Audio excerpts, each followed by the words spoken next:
संतोष अण्णा देशमुख यांची जी हत्या 9 डिसेंबर रोजी झालेली आहे त्याच्या संदर्भात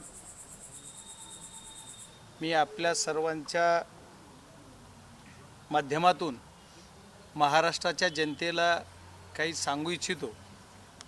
त्याच्यामध्ये सर्व घटनाक्रम मी पहिल्यांदा महाराष्ट्राला सांगणार आहे आणि याच्यात कसे कसे पोलीस यंत्रणेचं काय काय चाललेलं आहे, जेवढी मला माहिती मिळाली किंवा पोलीस यंत्रणा काय करते त्याच्या अनुषंगानुसार।